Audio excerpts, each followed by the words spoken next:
శాసనసభ నియోజకవర్గంలో వివిధ గ్రామాలలో పల్లె పల్లె తెలుగుదేశం పార్టీ కార్యక్రమాలు తీసుకొని ముందుకెళ్లడం జరిగింది. ఆ రోజే మొట్టమొదటిసారి మా మిత్రులు బట్టి విక్రమార్క గారి సొంత ఊరు చూడాలి, వారి పెద్దన్న మల్లు అనంతరాములు గారు మా అభిమాన నాయకుడు, ఆ ప్రాంతంలో మా కుటుంబాలకు అత్యంత సన్నిహితుడు అని చెప్పి ఆ గ్రామాన్ని చూడాలన్న ఆసక్తితో స్నానాల లక్ష్మీపురం 2007-8 సంవత్సరంలో ఆ గ్రామానికి వెళ్ళి మల్లు అనంతరాములు గారి ఇల్లు ఆ గ్రామాన్ని చూడడం జరిగింది. ఆ రోజు నుంచి ఈ రోజు వరకు, ఆ రోజు మొట్టమొదటిసారిగా శాసన మండలి సభ్యుడిగా ఈ ఖమ్మం ప్రాంతానికి నేను రావడం జరిగింది.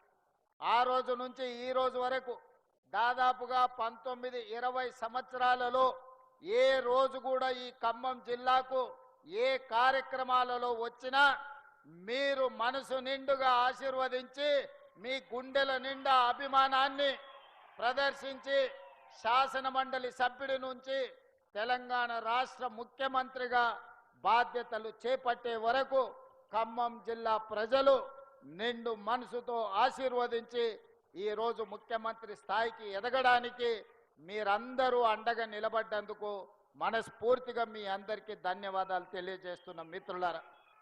అదేవిధంగా మిత్రులారా, ఈ సందర్భంగా ఇద్దరు గొప్ప వ్యక్తులను సంక్షేమ పథకాలను అమలు చేయడంలో పేదవాళ్ళ గుండెల్లో శాశ్వతంగా చిరస్థాయిగా వాళ్ళ పేర్లు నిలిచిపోయినాయి.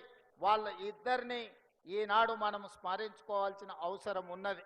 అందుకే ఈనాడు ఈరోజు విషాదకరమైన రోజు, అన్న నందమూరి తారక రామారావు గారి వర్ధంతి. ఒక గొప్ప నాయకుడు. ఒకనాడు తెలుగు వాళ్ళంటే మదరాసీలని పిలుస్తున్న సందర్భంలో తెలుగువాడి ఆత్మ గౌరవాన్ని ప్రపంచానికే చాటి చెప్పిన గొప్ప నాయకుడు నందమూరి తారక రామారావు గారని ఈ వేదిక మీద నుంచి సగర్వంగా నేను తెలియజేస్తున్నా. అదే కాదు, ఆనాడు పేదవాడికి పట్టెడు అన్నం పెట్టాలి, పేదవాడి కడుపు నింపాలి, పేదవాడి కళ్ళల్లో ఆనందం చూడాలి అని ఆనాడు 2 రూపాయలకే కిలో బియ్యం పథకాన్ని ప్రవేశపెట్టి ప్రతి పేదవాడికి తెల్లన్నం తినే అవకాశం ఆనాడు పెద్దలు తారక రామారావు గారు అవకాశం ఇచ్చారు. ఈనాడు ఆ రోజు ఎన్టీ రామారావు గారు ప్రవేశపెట్టిన 2 రూపాయల కిలో బియ్యం పథకాన్ని ఈరోజు ఉత్తమ్ కుమార్ రెడ్డి గారు పౌర సరఫరాల శాఖ మంత్రిగా బాధ్యత చేపట్టిన తర్వాత ఈ పథకాన్ని ఇంకా వినూత్నంగా పేదలకు అందుబాటులోకి తీసుకెళ్లాలి అని దొడ్డు బియ్యం కాదు సన్న బియ్యం ఇవ్వాలి, నాణ్యమైన బియ్యం ఇవ్వడం ద్వారా ప్రతి పేదవాడి కడుపు నింపాలి అని ఈరోజు రాష్ట్రంలో 3,17,00,000 మందికి ప్రతి వ్యక్తికి 6 కిలోలు ఉచితంగా సన్న బియ్యం పథకాన్ని ప్రవేశపెట్టి ఈరోజు ప్రతి పేదవాడిని కడుపు నింపాలి, ప్రతి పేదవాడి ఆకలి తీర్చాలి అని ఈ పథకాన్ని కొనసాగిస్తున్నాం. గత ప్రభుత్వంలో మీకు తెలుసు, రేషన్ కార్డు రావాలి అనంటే ఉన్నోళ్ళు ఎవరన్నా చనిపోవాలి అనే పరిస్థితి ఉండే.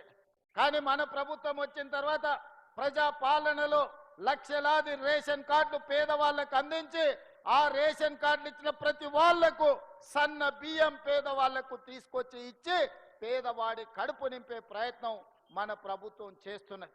ఈ వేదిక మీద నుంచి పెద్దలు ఉత్తమ్ కుమార్ రెడ్డి గారికి నేను సూచన చేస్తున్నా, ఇంకా ఎవరైనా తెలంగాణ రాష్ట్ర నలుమూలలో రేషన్ కార్డు రాని వాళ్ళు ఎవరున్నా ప్రతి పేదవాడికి రేషన్ కార్డు ఇవ్వండి, రేషన్ కార్డు ఇచ్చిన ప్రతి వాడికి సన్న బియ్యం ఇవ్వండి. పేదవాడిని ఆకలి తీర్చడమే మన లక్ష్యము.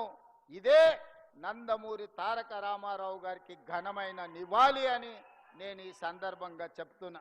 అదేవిధంగా మిత్రులారా, ఈ తెలంగాణ రాష్ట్రంలో నందమూరి తారక రామారావు గారికి అభిమానులు ఉన్నారు, నారా చంద్రబాబు నాయుడు గారికి సహచరులు అనుచరులు ఉన్నారు. వాళ్ళందరికీ నా విజ్ఞప్తి ఒక్కటే, ఈ తెలంగాణ రాష్ట్రంలో తెలుగుదేశం ఉండొద్దని కక్ష గట్టి ఆ పార్టీ నాయకత్వాన్ని దెబ్బతీసిన చంద్రశేఖరరావును బీఆర్ఎస్ ను సమూలంగా 100 మీటర్ల గోతి తీసి పాతి పెట్టినప్పుడే బీఆర్ఎస్ వాళ్ళు గద్దెలు దిగాలి, ఊర్లలో బీఆర్ఎస్ దిమ్మలు కూలాలి. అప్పుడే నందమూరి తారక రామారావు గారికి నిజమైన నివాళులు అర్పించిన వాళ్ళం అవుతాము. ఆ విధంగా మనము ముందుకు వెళ్లాల్సిన అవసరం ఉన్నది. బీఆర్ఎస్ ను బొంద పెట్టాల్సిన బాధ్యత మన అందరి మీద ఉన్నది మిత్రులారా. అదేవిధంగా రెండవ వ్యక్తి ఉచిత కరెంటును అందించిన వాడు. ప్రతి పేదవాడికి ఇందిరమ్మ ఇల్లు ఉండాలి అని 2004 సంవత్సరంలో ముఖ్యమంత్రిగా మొట్టమొదటిసారి బాధ్యత చేపట్టిన ఎల్బీ స్టేడియంలో మొదటి సంతకాన్ని రైతులకు ఉచిత కరెంటు ఇవ్వాల్సిందే. తెలంగాణ రైతాంగాన్ని ఆదుకోవాలి. కాలిపోతున్న మోటార్లు, పేలిపోతున్న ట్రాన్స్ఫార్మర్లను అన్నిటిని కూడా సరిదిద్దాలి అని ఉచిత కరెంటు మీద మొట్టమొదటి సంతకం పెట్టి ఆనాడు ఉచిత కరెంటు రైతులకు ఇవ్వడమే కాకుండా దాదాపుగా 1300 కోట్ల రూపాయల రైతుల బకాయిలను రద్దు చేయడమే కాకుండా వేలాది రైతుల మీద ఉన్న క్రిమినల్ కేసులను రద్దు చేసి మొదటి సంతకం పెట్టింది డాక్టర్ వైఎస్ రాజశేఖర్ రెడ్డి.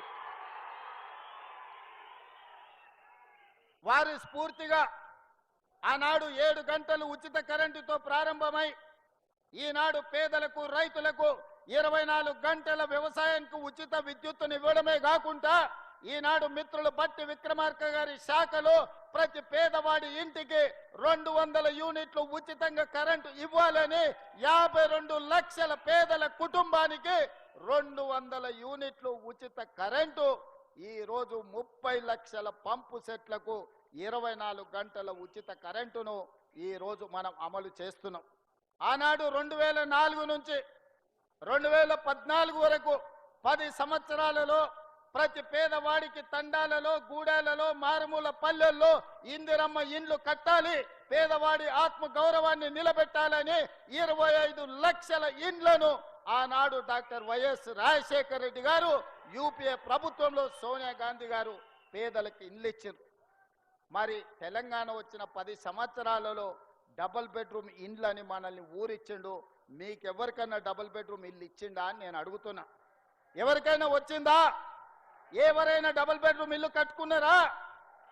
కానీ ప్రజాపాలన కాంగ్రెస్ పార్టీ అధికారంలోకి వచ్చిన మరుక్షణం మీ అభిమాన నాయకుడు పొంగులేటి శ్రీనివాస్ రెడ్డి గారి శాఖలో గృహ నిర్మాణ శాఖను పునరుద్ధరించి ఆనాటి ప్రభుత్వం రద్దు చేస్తే బీఆర్ఎస్ వాళ్ళు పేదోడి మీద కుట్ర చేసి పేదవాడికి ఇల్లు ఉండొద్దు, పేదవాడు ఎప్పుడు అడుక్క తినేటట్లనే ఉండాలి, వాళ్ళ మోచేతి నీళ్లు తాగాలి అన్నట్టుగా వ్యవహరిస్తే మీ అభిమాన నాయకుడు పొంగులేటి శ్రీనివాస్ రెడ్డి గారు గృహ నిర్మాణ శాఖ మంత్రిగా బాధ్యతలు చేపట్టి ఈరోజు మొదటి సంవత్సరంలోనే పేదవాళ్లకు ఇందిరమ్మ ఇల్లు ఇవ్వాలని 4.5 లక్షల ఇండ్లు, ప్రతి నియోజకవర్గానికి 3500 ఇందిరమ్మ ఇండ్లు, ప్రతి పేదవాడికి ఇల్లు అనుమతి వస్తే 5 లక్షల రూపాయలు ఉచితంగా ఇవ్వాలని ఆ పథకాన్ని మీ జిల్లాలోనే, ఖమ్మం జిల్లాలోనే